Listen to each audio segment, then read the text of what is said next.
Good morning बच्चों। आज की जो हमारी वर्कशीट है उसका नंबर है 30।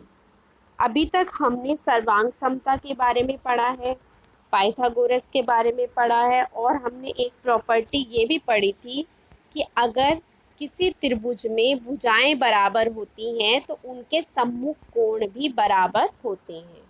तो इन्हीं का यूज़ करके हम आज कुछ प्रश्न करेंगे। तो पहला प्रश्न पहले मैं आपको समझाती हूँ। इसमें लिखा हुआ है कि बच्चों आप जानते हैं कि एक त्रिभुज की दो भुजाएं बराबर होती हैं तो उसे समद्विबाहु त्रिभुज कहते हैं। आपको पता है कि किसी भी त्रिभुज में दो भुजाएं बराबर होती हैं तो उसको समद्विबाहु त्रिभुज कहते हैं। अब हम ये चीज़ सिद्ध करेंगे। हमें सिद्ध क्या करना है कि समद्विबाहु त्रिभुज के सम्मुख कोण बराबर होते हैं। समद्विबाहु त्रिभुज, ये जो त्रिभुज है हमारा समद्विबाहु है। समद्विबाहु क्यों? क्योंकि इसकी ए बी भुजा किसके बराबर है? ए सी के। तो ये हमने पहले लिख दिया कि हमें दिया है कि एक त्रिभुज ए बी सी है और इसकी दो भुजाएं ए बी और ए सी बराबर हैं। सिद्ध क्या करना है? इसके सम्मुख कोण बराबर हैं। सम्मुख कोण का मतलब है ए बी के सामने कोण सी है और ए सी के सामने कोण बी है। हमें सिद्ध करना है कि ये दोनों कोण आपस में बराबर हैं। तो इसको सिद्ध करने के लिए हमने रचना करी है। रचना क्या करी है? हमने ए को डी से मिलाया, हमने एक सीधा शीर्षलंब खींच दिया है और डी जो है वो बी सी का मध्य बिंदु है। मतलब हमने ए डी इस तरह से डाला है कि डी जो है वो बी सी का मध्य बिंदु है। अब हमें सिद्ध करना है कि कोण बी बराबर है कोण सी के। तो बेटा आप इसको समझे क्योंकि इसी की तरह हमें दिया है, सिद्ध करना है और जहां हमें लगेगा रचना करनी है वो हम करेंगे। कैसे सिद्ध करेंगे हम? सबसे पहले हमने लिखा ए बी बराबर है ए सी के। उसके बाद बी डी और सी डी भी बराबर है। क्यों बराबर है? रचना से। रचना से हमने डी मध्य बिंदु डाला है तो बी डी बराबर है सी डी के। उसके बाद ए डी उभयनिष्ठ है। ए बी उभयनिष्ठ क्यों है? क्योंकि ए डी जो है हमारा वो त्रिभुज ए बी सी में भी आ रहा है, ए बी डी में भी आ रहा है और ए सी डी में भी आ रहा है।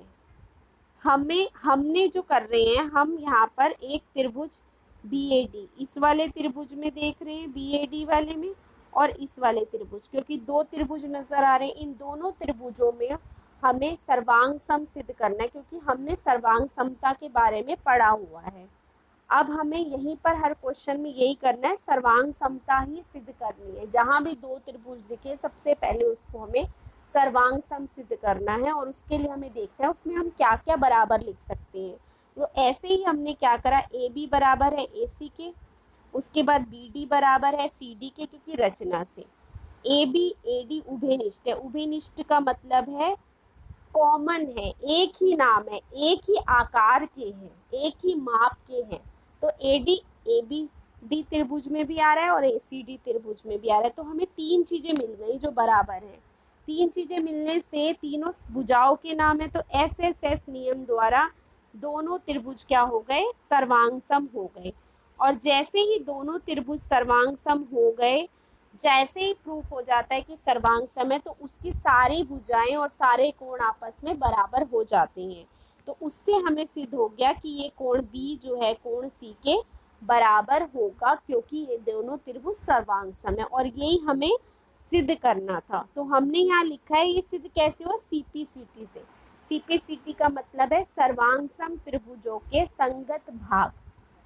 तो इसी तरह आपको प्रूफ करना है आगे के क्वेश्चन भी। अब सेकंड क्वेश्चन हम देखते हैं बेटा। इसमें हमें क्या दे रखा है कि ए बी सी एक समद्विबाहु त्रिभुज है। हमें यहाँ पर भी ए बी सी एक समद्विबाहु त्रिभुज दे रखा है। इसका मतलब ए बी इक्वल है ए सी के दिया हुआ है हमें, और हमें भुजा बी सी पर दो बिंदु, अब डी और ई इस तरह से डाला है कि बी ई बराबर है, मतलब बी ई ये वाली भुजा किसके बराबर है? सी डी भुजा के बराबर है।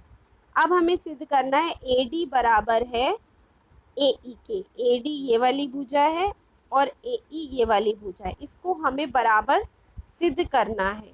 इसको बराबर सिद्ध करना है, ए डी बराबर है किसके? ए ई के। तो सबसे पहले हम ये देखेंगे ए डी जो है वो ए बी डी त्रिभुज, किसके अंदर आता है? AD किसके अंदर आ रहा है हमारा? AD हमारा आ रहा है ABD त्रिभुज के अंदर, और AE हमारा आ रहा है ACE त्रिभुज के अंदर आ रहा है। तो इन दोनों त्रिभुज को हमें सर्वांग सम सिद्ध करना पड़ेगा।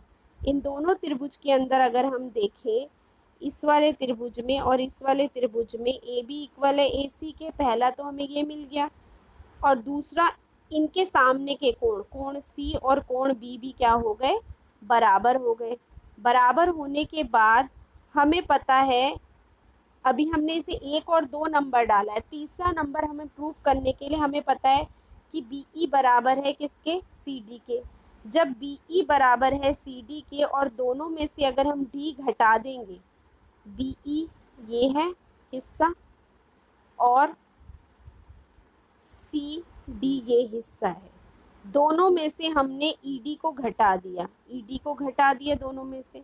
जैसे ही हमने DE को दोनों में से घटाया तो BD बराबर हो गया किसके? CE के।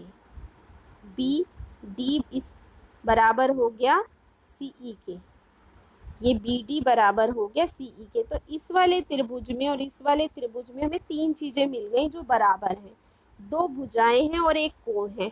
तो SAS नियम द्वारा ये दोनों त्रिभुज सर्वांग सम हो गए। सर्वांग सम हो गए तो उसकी कोई भी भुजा, कोई भी कोण हम बराबर लिख सकते हैं।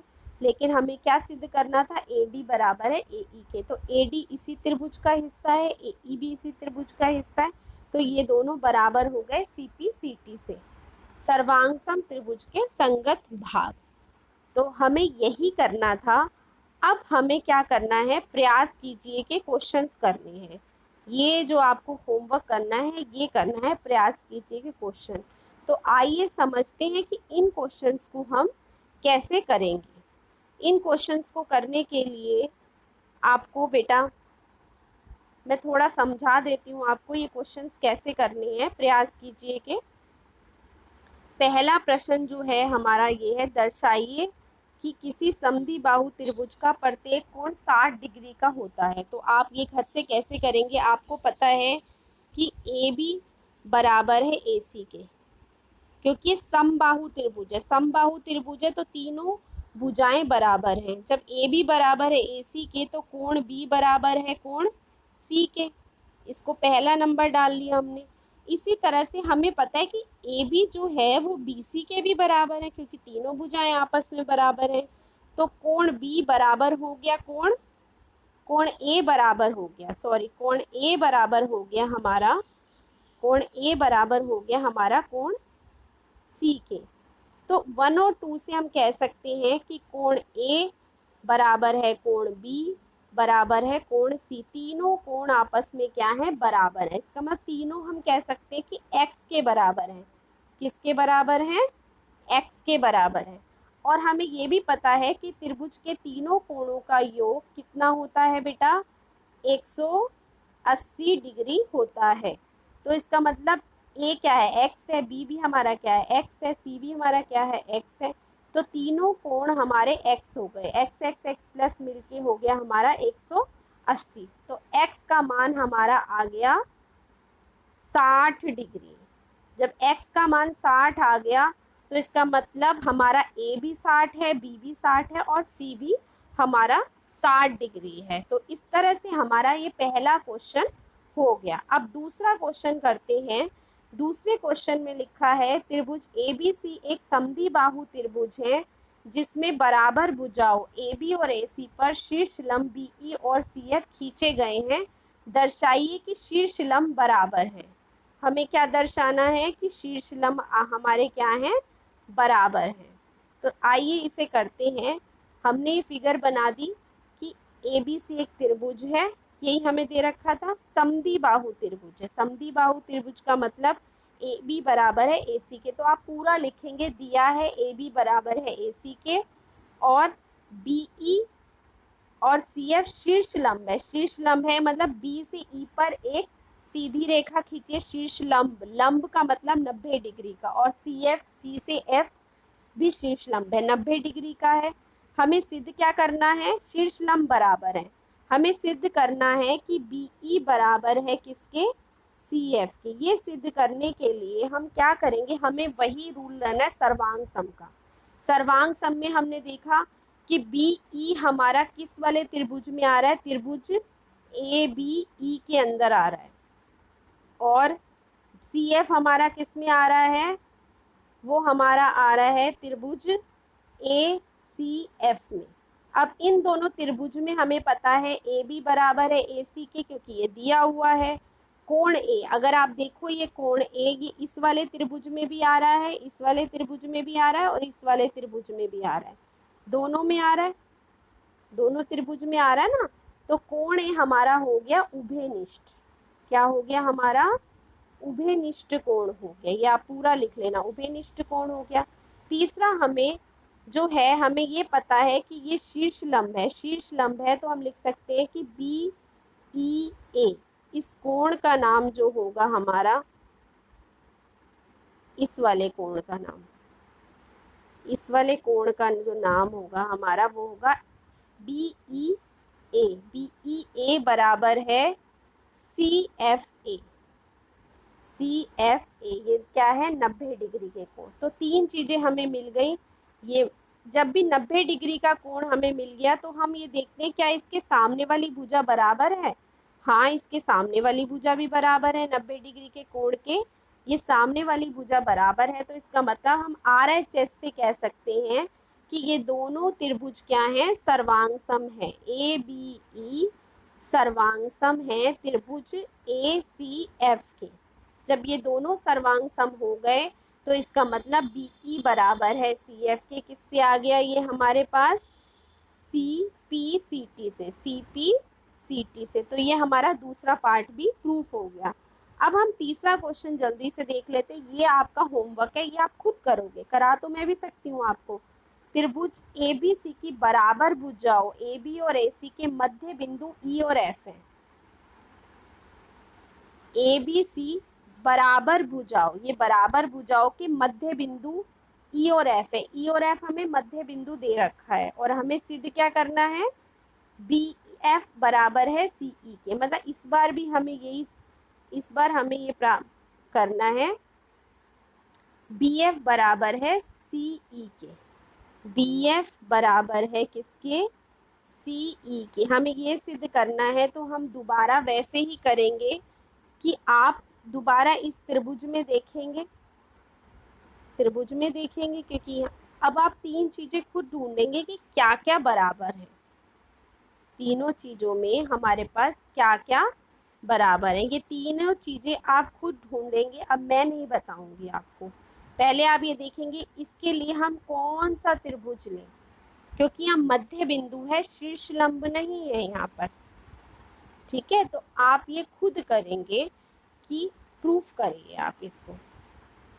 इसमें भी हम वही लेंगे, या आप कुछ और भी कर सकते हैं, या आपको खुद देखना है। अब मैं नहीं बताऊंगी इसको आपको। ओके बेटा, थैंक यू। ये आप खुद ट्राई कीजिए।